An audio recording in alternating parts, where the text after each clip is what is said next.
আগের ভিডিওতে তোমাদের সাথে শেয়ার করেছিলাম নিউ মার্কেটে এত ভিড় ছিল রবিবার যে কিচ্ছু কিনতে পারিনি আর কিছু ইভেন দেখতেও পারিনি। তাই সোমবার একদম উইকডেজের শুরুতেই ভেবেছিলাম যে নিউ মার্কেটে হয়তো এতটা ভিড় থাকবে না, যার জন্য নিজের জন্য না টুকটাক অনেক কিছু কেনার ছিল বাকিদের জন্য, তো সেইগুলো কিনতেই চলে গেছিলাম নিউ মার্কেটে। আর হ্যাঁ, সেদিন আমি প্রথম বানিয়েছিলাম নিজে হাতে নাড়ু। তবে আগে যে যে জায়গাগুলো কভার করেছি আজ কিন্তু একদম অন্য অন্য জায়গায় আমি গেছিলাম যাতে করে নতুনত্ব কিছু কালেকশন তোমাদের সাথে শেয়ার করতে পারি।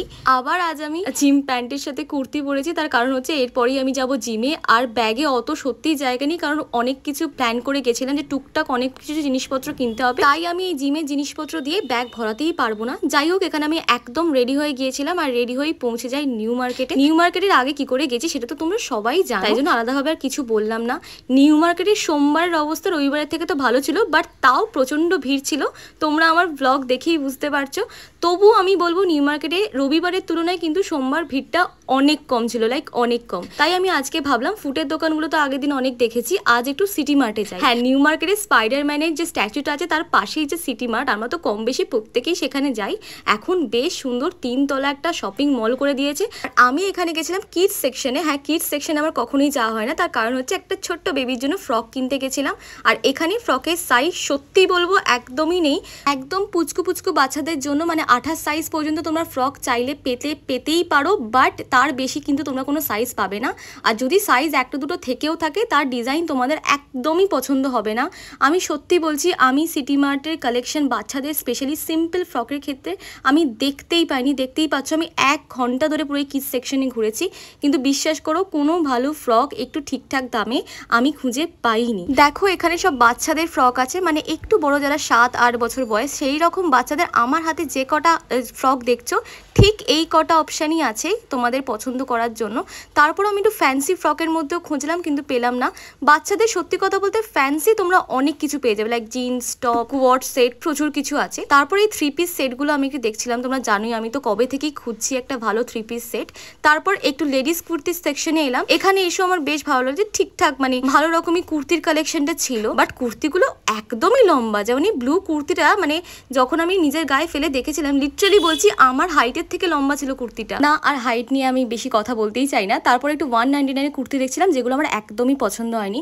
শর্ট কুর্তিগুলো ভালো ছিল, বাট পুজোয় পরে বেরোনোর মতো আমি জানি না কেন দামটাও পুজোয় পরে বেরোনোর মতো ছিল না, আর দেখতেও ঠিক লাগলো না যে পুজোয় পরে বেরোনো যায়। তারপর বাইরের এই ফুটের দোকানটা, মানে শ্রীরাম মার্কেটের একদম সামনের ফুটটাতে এই ছাতার দোকানগুলো বসে। আগের দিন বলেছিলাম না, মা বাপির সাথে যখন এসেছিলাম শপিং করতে, মা দোকানটা দেখে এই ছাতাগুলো মায়ের খুব ভালো লেগেছিলো, তাই ভাবলাম একটা ছাতা কিনে নিয়ে যাই। এই সাদা ছাতাটা আমার ভীষণ পছন্দ হয়েছিল, কিন্তু আমি ভাবলাম রোদের মধ্যে বেরোলে ছাতাটা কিন্তু কোনো কাজেই লাগবে না, রোদ গার্ড করতে পারবে না। তাই ভাবলাম একটু ডার্ক কালারের কোনো ছাতা নিই। এই ছাতাটা আমার বেশ ভালো লেগেছিলো। সাদা যে সামনের ওটা দেখছো ওইগুলোর দাম ছিল 200 টাকা। আমার হাতে যে ছাতাগুলো আছে সেইগুলোর দাম হচ্ছে 250 টাকা। আর লেস দেওয়া যদি ছাতা তোমরা নাও সেক্ষেত্রে সেগুলো 300 থেকে 350 টাকা পড়বে। দামগুলো তো আমার একটু বেশিই লেগেছে, ঠিক আছে কিছু করার নেই, একটু ফ্যান্সি ছাতার দাম বেশিই হয়।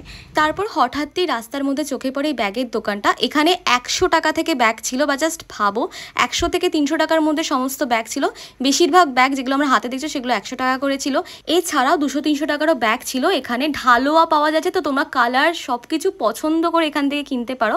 এই ব্যাগের কালেকশনগুলো আমার একটু ভালো লেগেছে, কারণ মা সাধারণত ব্যাংকে ট্যাঙ্কে গেলে একটা ছোট সবসময় ব্যাগ খোঁজে, তো আমার মনে হলো যে এই ব্যাগগুলো একদম তার জন্য পারফেক্ট হবে, আর আমিও কখনো কখনো নিয়ে ঘুরতে পারবো। আর আমি কি কালারের ব্যাগ কিনেছি সেটা অবশ্যই তোমাদের সাথে ভিডিও লাস্টে শেয়ার করব। তারপর তো পুরোই হাঁপিয়ে গেছিলাম শপিং করতে করতে, তাই ভাবলাম যে একটু পেপসি খেয়ে নিই। অনেক দিন পর কাঁচের বোতলে পেপসি খেয়েছিলাম। আর তারপর নিয়েছিলাম একটা মশালা ডোসা, যদিও আমি এখান থেকে 1-2 টুকরোই খেয়েছি, কারণ বেশি খাওয়া আমার পক্ষে একদমই পসিবল না। আমি খুব ভয় থাকি, 1-2 টুকরো ছাড়া বেশি খেলে যদি পেটে ব্যথা করে আমার খুব প্রবলেম হবে, আর মা আমাকে প্রচুর মারবে। তারপর মানিভারের সামনে দিয়ে যাচ্ছিলাম আর হঠাৎ করে রামচরণের এই ভিডিওটা চোখের সামনে চলে এলো, এত ভালো লাগছিল কি বলবো। তারপরে শপিং করতে করতে হয়ে গেছিল পুরো সন্ধে, আর সন্ধেবেলা কিন্তু ভিড়টা একটু বেড়েছিল, যেহেতু অফিস টাইমটা ওভার হয়ে গেছে, তো অনেক মানুষই আসছিলেন তখন কেনাকাটা করতে। আর এই ট্রলি ব্যাগের দোকানটা বেশ ভালো, আমার কালেকশনগুলো বেশ ভালো লেগেছে। আর পাশের যে বিউটি শপটা দেখছো এইখানে কিন্তু মেকআপের কালেকশন ভালো ভালো থাকে। সারাদিন হেঁটে হেঁটে ঘুরে ঘুরে পায়ের অবস্থা খারাপ, তারপরও যেতে হবে জিমে, এটা ভেবেই তো গায়ে জ্বর আসছিল, বাট কিচ্ছু করার নেই, আমি তো আর জিম কামাই করতে পারবো না, তাই পৌঁছে যাই জিমে। আর জিমে গিয়ে আজকে তোমাদেরকে একটুখানি ঘুরে দেখো, মানে পুরোটা ঘোরানো তো সম্ভব হয়নি, বাট একটুখানি তোমাদের জাস্ট দেখালাম যে আমাদের জিমটা কেমন। আর আমাদের জিমটা হচ্ছে কদমতলা পাওয়ার হাউস মোড়ে প্ল্যানেট ফিটনেস। যাই হোক, এখানে আমি তো জিম করতে করতে কাহিল হয়ে গেছি।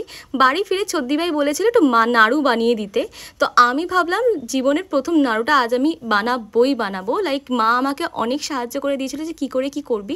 মা বলেছিল কতটা গুড় নিতে হবে সেটাও মাই বলে দিয়েছিল। তো এখানে মার বলাতে গুড় আর নারকোলটাকে ভালো করে আগে কড়াইতে মেখে নিতে হবে। অন্য জায়গাতে মাখলেও কোনো সমস্যা নেই, যেহেতু আমি কড়াইতে এটাকে পাক দেবো তাই আমাকে কড়াইতেই মাখতে বললো মা। আর এখানে তো আমি ভালো করে মিশিয়ে নিচ্ছিলাম গুড় আর নারকোলটাকে। মা বলেছে যত ভালো করে মেশাবি, যত সুন্দর করে জিনিসটাকে মাখবি, পাক দিতে ততই সুবিধা হবে। তবে নাড়ু বানানো খুবই কঠিন জিনিস, এটা আমি আজকে ফিল করতে পেরেছি। মানে রীতিমতো কোনোই ব্যথা হয়ে যায় কড়াইতে নাড়তে নাড়তে। তো এখানে কথা বলতে বলতে আমার নাড়ুটা তো গুড়ের সাথে মাখা কমপ্লিট। তারপর আস্তে আস্তে লো টু মিডিয়াম ফ্লেমে এটা নাড়ুটাকে পাক দিতে হবে, আর দিয়ে যেতেই হবে যতক্ষণ না পর্যন্ত নাড়ুটা স্টিকি একটা ব্যাপার চলে আসছে। নাহলে কিন্তু নাড়ু হবে না, কারণ ওটা ঝুড়ো ঝুড়ো হয়ে পড়ে যাবে। এইসব আমার মায়ের আর কি বক্তব্য। তাই আমি এখানে নাড়ুটা পাক দেওয়া শুরু করি, আর আমার হাতটা দেখো পুরো তেল হয়ে গেছে। যাই হোক, পাক দিতে দিতে তো মানে রীতিমতো আমি 15-20 মিনিট ধরে পাক দিয়েই গেছি, আমার কোনোই ব্যথা হয়ে গেছে। তারপর ফাইনালি দেখলাম ঠিকঠাক করে নাড়ুগুলো হচ্ছে, তাই আমি আবার নাড়ু পাকানো শুরু করলাম। যদিও মা 2 হাতে নাড়ু বানায়, তো আমি তো 1 হাতেই করছি, বিকজ আই এম প্রো। মানে একদিন নাড়ু বানিয়ে আমি প্রো হয়ে গেছি। আর আমি এখানে 1 হাতেই করছি, কারণ আমি আর 1 হাতে ভিডিও করছিলাম অবভিয়াসলি, তো তার জন্য আমি 1 হাতেই নাড়ু পাকাচ্ছিলাম। যতটা সম্ভব গোল হয় আমি গোল করারই চেষ্টা করেছি। তোমরা কি করে নাড়ু বানাও অবশ্যই আমাকে একটা রেসিপি দিও তো, কারণ আমাদের নাড়ুটা খুব সিম্পল হয়। ও হ্যাঁ, তোমাদের বলতে ভুলেই গেছি, আমি কিন্তু লাস্টে একটু এলাচের গুঁড়োও দিয়েছিলাম যাতে করে টেস্টটা একটু ভালো আসে। তোমাদের নাড়ুর কোনো ভালো রেসিপি থাকলে অবশ্যই কমেন্ট বক্সে জানিও। আমি অবশ্যই ট্রাই করব যে জিনিসটা কীরকম হয়। আমার নাড়ুর ফ্লেভার, মানে নাড়ু খেতে তো ভালোই লাগে, আর নাড়ু যদি বিভিন্ন রকম ফ্লেভার হয় আমার তো খেতে আরও ভালো লাগে।